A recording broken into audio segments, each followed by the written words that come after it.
Aku ingin berbagi tentang perubahan perilaku yang sering kita alami dalam hidup. Bayangkan mengendarai seekor gajah di sebuah jalan. Gajah ini melambangkan sisi emosional kita yang kuat namun sulit dikendalikan. Pengendaranya adalah sisi rasional yang tahu apa yang harus dilakukan.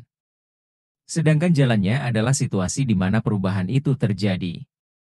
Sisi rasional kita sangat pintar dalam berpikir dan merencanakan.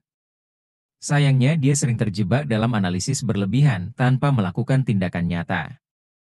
Daripada terus-menerus menganalisis masalah, lebih baik kita mencari titik terang, yaitu situasi di mana perubahan telah berhasil dilakukan.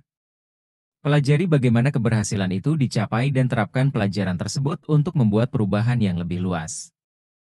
Sisi rasional kita sering mengalami kelumpuhan dalam mengambil keputusan ketika dihadapkan pada terlalu banyak pilihan. Solusinya adalah dengan memberikan arahan yang jelas dan spesifik. Misalnya, daripada mengatakan mau hidup lebih sehat lebih baik, katakan mulai besok aku akan beli susu rendah lemak. Instruksi yang jelas dan sederhana akan lebih mudah dilaksanakan. Bayangkan sebuah kartu pos yang menggambarkan masa depan yang ingin kamu capai. Gambaran ini harus menarik bagi sisi rasional maupun emosional. Misalnya seorang guru yang memotivasi muridnya dengan mengatakan di akhir tahun mereka akan setara dengan murid kelas 3. Ini memberikan tujuan yang jelas sekaligus status yang membanggakan. Untuk menggerakkan sisi emosional, kita perlu membangkitkan perasaan yang kuat. Logika dan analisis tidak akan cukup.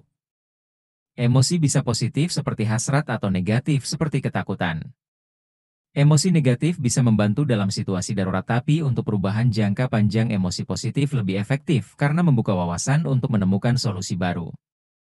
Perubahan besar sering terasa mengintimidasi. Cara mengatasinya adalah dengan memecah perubahan menjadi langkah-langkah kecil yang mudah dicapai. Tunjukkan bahwa beberapa kemajuan sudah tercapai. Setiap keberhasilan kecil akan membangun momentum dan kepercayaan diri bahwa perubahan besar itu mungkin dilakukan.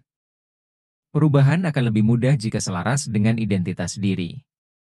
Terkadang kita perlu menanamkan identitas baru untuk mendorong perubahan. Kegagalan pasti akan terjadi, tapi yang penting adalah bagaimana kita menyikapinya.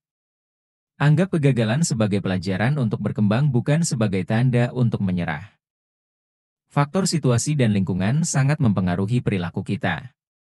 Bahkan kadang lebih kuat dari faktor kepribadian. Untuk mendukung perubahan, buatlah lingkungan yang memudahkan perilaku baru dan eras ciptanya kebiasaan positif. Gunakan pemicu lingkungan dan daftar periksa untuk membantu menjalankan kebiasaan dengan konsisten. Manusia adalah makhluk sosial yang cenderung mengikuti perilaku kelompok. Tunjukkan bahwa banyak orang sudah melakukan perubahan yang diinginkan. Jika mayoritas masih menolak, mulailah dengan kelompok kecil pendukung. Beri mereka ruang untuk mendiskusikan manfaat perubahan dan cara meyakinkan yang lain.